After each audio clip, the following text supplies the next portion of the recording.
It's been a while since you've last seen me. I used to look like that, but now I look more like this. The hunter you've come to know as Bowoman is not a rookie hunter anymore. She's got bionic legs. She is now a seasoned hunter. Some might say, one of the best bow hunters in the world. You can trust me, I've mastered every single bow. I even got 3 of these beautiful gems.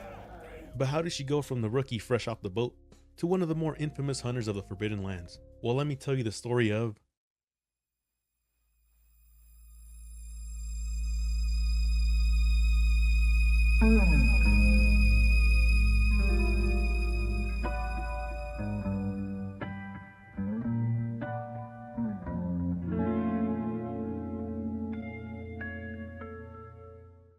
Before we begin our video, let's talk about our sponsor, Palico Chow. Feed your damn cat. As we all know, behind every great hunter, there is an even greater support system of talking cats not too far behind. In her previous adventure, the clueless but fearless furball, one brain cell was by her side, but this time around, she had his cousin Salem. You probably recognize him from his acting days on Sabrina the Teenage Witch. You're in a chat room again pretending to be a woman, aren't you? I like the attention. But he's come a long way and developed an addiction to sniffing paint. He's still a solid little guy despite his habits.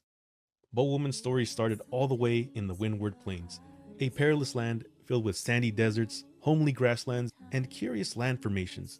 It was a bizarre land that not only left her dumbfounded, but had left her with a child, a boy, in her care. He wouldn't be the last, however, as another child required assistance. She had gotten separated from her brother and required us to step in. Chotacabras are normally peaceful creatures that roam the lands, but when provoked can become dangerous to unskilled hunters.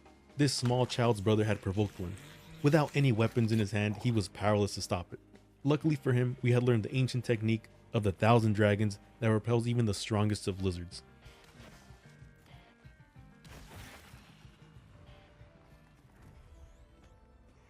Grateful for our assistance, he thanked us as he escorted us back to his village. The village was hidden pretty far away, secluded from the wildlands. So naturally, we had to stop by and refuel before we could continue back onto our trail. The only issue was, the only available fire source to cook our meat was on this beast, a Quematrice. A deadly wyvern able to spread flammable substances on the land and ignite it simply by dragging its rugged tail, striking the land like a match, burning down the plentiful grasslands and turning it into a burned down wasteland. It was not only dangerous, but essential to the ecological cycle that brought us this growth. Surely we would never be approved by the Hunter Guild to purge this creature from existence. The guild authorizes the hunt. That's brutal. We mourned the great sacrifice of the Quematrice with the local villagers after they had provided us assistance in cooking the meat. With the grasslands burned down, we had set our sights onto the Scarlet Forest. A beautiful destination riddled with countless numbers of species of wildlife. The skyline is vast and beautiful, but its bloodied river drags your eyes down to look down at the river's bed. The river's red hue serves as a warning to any newcomers, informing them of the dangers yet to come. One of these dangers being none other than one of its inhabitants,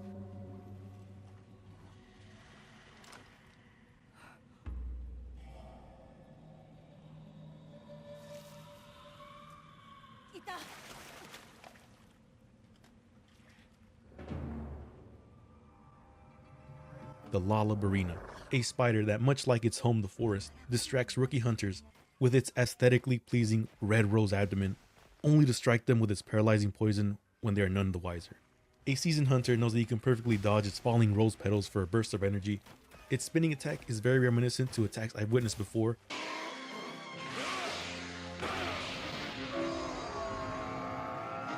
so it's no more difficult than dodging its falling spores. Exterminating this dangerous threat from the lands pleases the locals as they introduce us to their leader.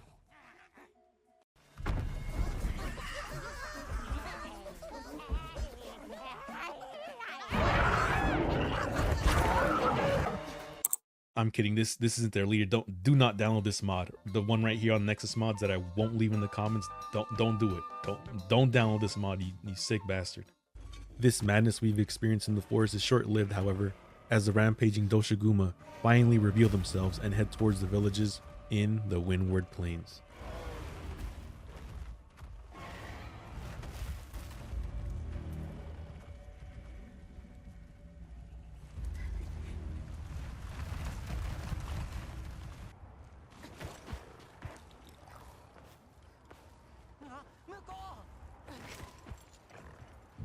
They tend to travel in packs, much like the Balahara native to the wildlands.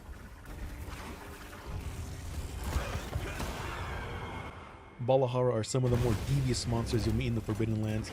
Don't let their cuddly exterior fool you.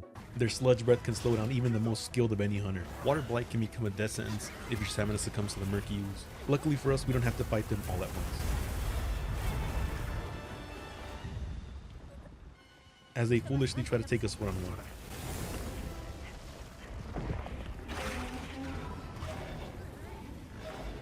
Their rock-hard skin can deflect our shots, but their insides aren't safe from a few well-placed shots into their muzzle.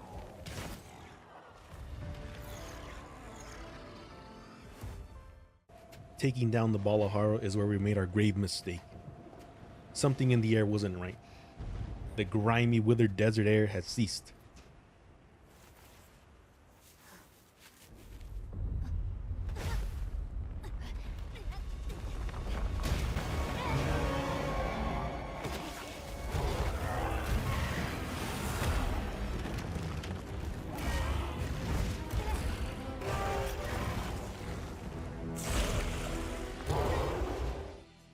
The Doshaguma had begun its ritual to transform into the fabled thunder Doshaguma.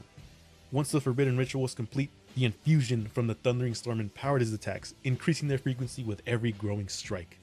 Each swing was a thundering smash as he mauled us in a frenzy, all while he brought the power of the storm closer to us as he split the sky with his claws. Despite all this, he was still a mortal bear, which meant his wounds would open up just as easily.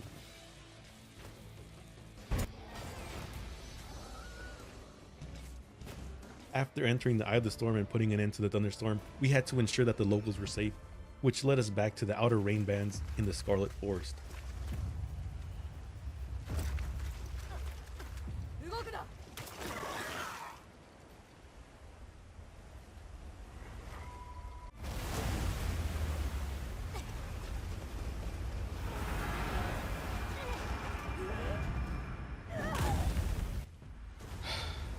So this is a story about Hammer Woman. The Uthuna desperately tried to retaliate, but one look at Olivia's monstrous hammer had him rethinking his life choices. Which was convenient for us because the Hunter Council did not give us permission to hunt it. Olivia would have given us permission, but the vote was tied 1-1, so we gotta leave it alone. We didn't need to engage this creature either way, as the cycle of life found the solution for us.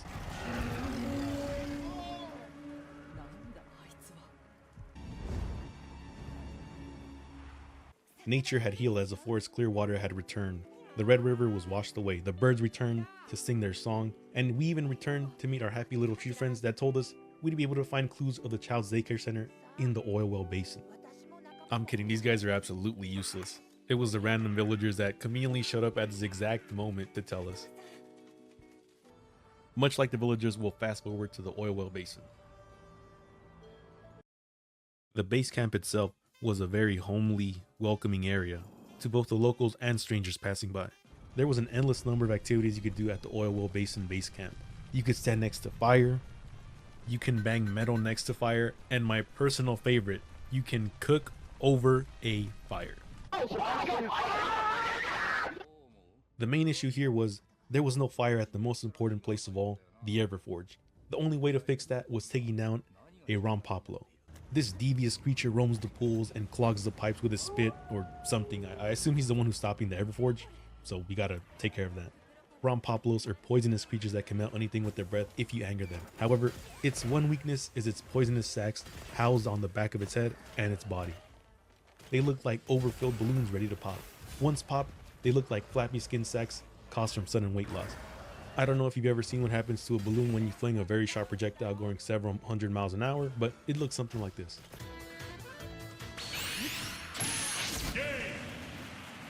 We had won the battle, but the fumes had temporarily sedated us, knocking us out and transporting us back in time to the Eye of the Storm. We even saw our old friend. Despite recognizing the familiar face, something was off. It was one of those dreams where, no matter how hard you tried, we just quite couldn't get to our target. Okay. You're just doing a complete 180? The time as well had felt as if it had slowed down entirely.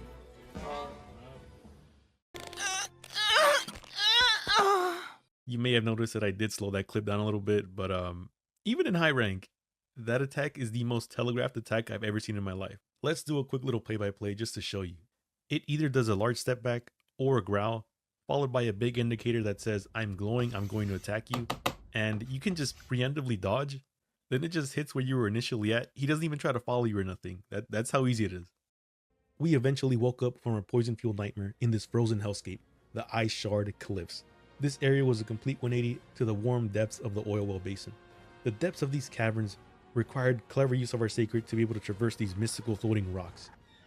If you didn't have one, you'll end up like this annoying haiku speaking gerbil, who I don't want to save, but we're kind of obligated to stop the Nursilla on the guild's orders. These monsters, along with the Hirabami, tend to stay in packs, so hunts tend to go something like this. I was initially going to just play the clips out by themselves, but I had copyright music playing over them, so you're going to get a little play-by-play. So as you see here, there's two Nursilla, and they're in the exact same spot, and you might be thinking, just use a dung pod. My answer to that is no. We also do have pierce coating, so it isn't too bad, but if you look at the second clip here, you can notice on the top right, it says, we've hunted down the initial Nursilla, but there's still two of them, and this is the exact same mission. We just had to face three of them at the exact same time. It isn't too bad though if you just perfect dodge everything, just don't get webbed, that's the most annoying mechanic between both these fights.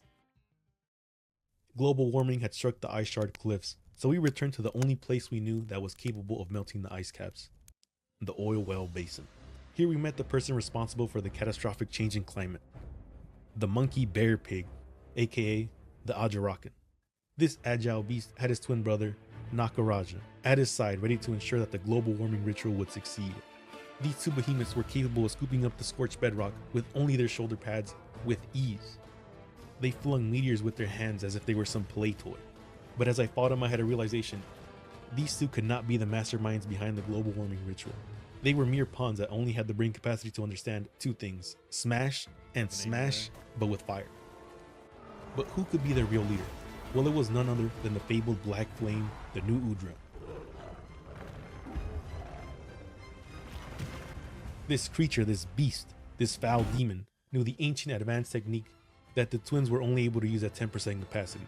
This was an ancient technique forbidden by the ancient keepers long ago. This was the frame drop jutsu. Just standing near its flames caused my perception of reality to drop in half. Its flames broke the fourth barrier into the alternate reality and almost burned down my GPU. No, but seriously, my FPS was just awful in this area. No, like I actually genuinely dreaded doing this fight again on high rank, but luckily the boys got me on the second go around. Oh yeah, where were we? So we saved the village and they told us where to drop this little kid off at his daycare. It was located conveniently next to the ruins of Wyveria. These ruins were beautiful, but something fell off. I had a sense of deja vu. We'd been here before. We've seen these monsters before. As we descended down the intertwining path, we had seen these familiar faces. Had the effects of the fumes from the Ron Popolo still not worn off? It hadn't been too long since we'd seen the Great Thunder Bear. We had even seen the Rathlos in our previous adventure, but something was off. These aren't the same beasts we slayed. They had some weird aura surrounding them, but what was it? What was the source of their newfound power? Were we stuck in a simulation? No, it couldn't be true. The young boy's daycare teacher had risen from the ashes of the slain Rathlos and assured us that we were suffering from the side effects of the wyvern's milk. Absorbing enough of this milk would result us in entering a never-ending stasis where we keep reliving the same days over and over. The ancient keepers foretold the legends of the chosen one who would walk through the ancient daycare and would break the cycle of endless repetition. The only way to break the cycle, however, was to defeat the Jindahad in order to get through to the Arkveld. We had little time to prepare, so we thanked the elders and made our way to the frozen depths where the Jindahad slept. Don't be fooled by its large size, it's very agile. It moved around so much it tired us out, so we called a truce and had a nice meal.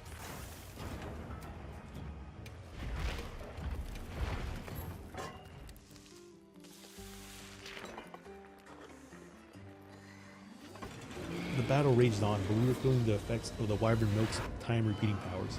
All we saw was a white flash. We woke again, only to be told to drop some rubble next time. But seriously, why did it give us a notification right after we died? I've confirmed this with some other people, and they said it happened the same way for them. With the Jindahad defeated, we narrowly escaped the collapsing cave, only to reach the Suja Peaks of Accord.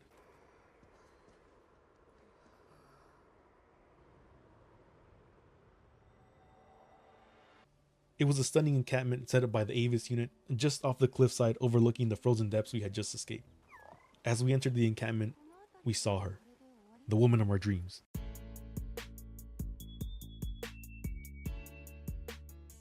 There she stood, 10 feet tall, reassuring us that even if we failed and ended up stuck in this never-ending cycle, it would all be okay, as she would be there along by our side. We had no time to spare, however, as we still had to break the metaphorical and literal shackles of the Arkveld. We had to return to the depths we had just narrowly escaped.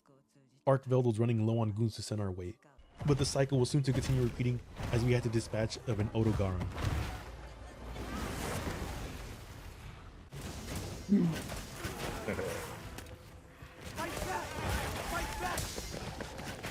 That you getting stun large, bro. And the Black Flame's little brother, the Zulu. They weren't a challenge, as we had experience defeating their siblings. But the main issue here is they ran our supplies down. With only one mega potion and a handful of regular potions to our name, we attempted to stop Arkveld from trapping us in the never-ending cycle.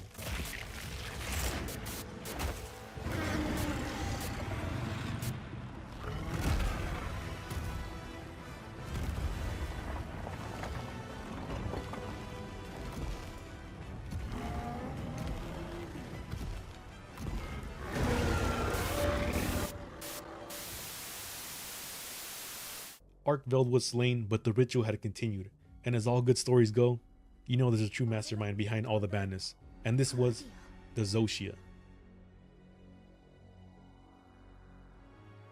We replenished our supplies and readied for the final battle.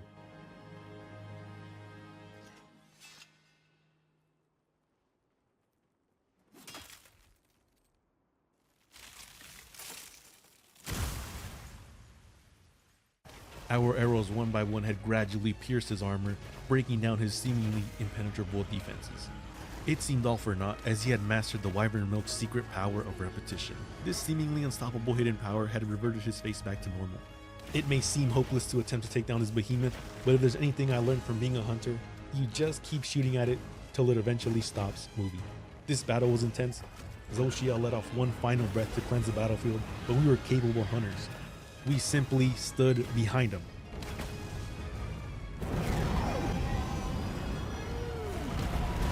As he tumbled to the floor, there he lay. It was done, but it was too late. All we saw was a flash. We succeeded in taking down Zoe and Arkveld, but we had failed in stopping their master plan. We had found ourselves back in the first encampment where our adventure had all started. We had been doomed to an eternity where every day we would wake up, continuing the never-ending hunt. With every monster slayed, we slowly mastered our craft. Our ears had become deaf to the monster's roar. We had become the best bow hunter in the Forbidden Lands, but at what cost? We became subjected to this endless loop. We'd occasionally see new faces, but these new faces had a feeling of familiarity with them. Even as we carved the carcass of our slain enemies to form new armaments, our clothing changed, but the feeling had not. However, we couldn't stop, as we hoped one day we would break free from this prison. We could only continue the hunt. And that, my friends, is the story of Bowoman, the infamous bow hunter stuck in the depths of the Forbidden Lands. The sad hunter wishing one day she would break free. But just because we were stuck here doesn't mean it wasn't fun.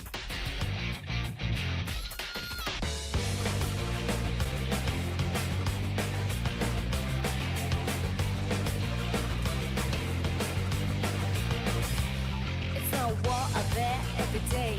You can't hide from me. You gotta pray, but the rules pretty cool. Calling out in the face of this outer street. When your friends and boss look alike on the face of it, they miss the history. But they fight all the place in it. Yeah, they fight all the place in it. Had it other times, the just hug and love is fight. I know it's not your fault to say, but there ain't no other way. So step on up to the place. Need your faith, what can spread on into the light of us. Step on up to the place. 'Cause this ain't a game. It's time to make